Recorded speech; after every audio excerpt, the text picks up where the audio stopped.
بسم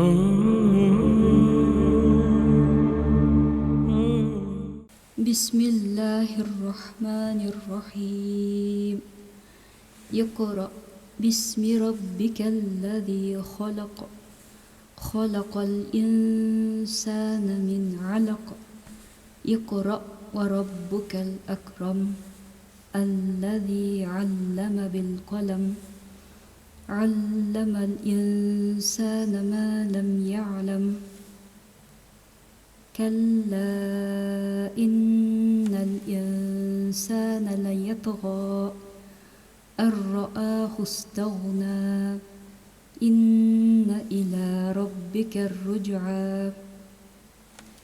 أرأيت الذي ينهى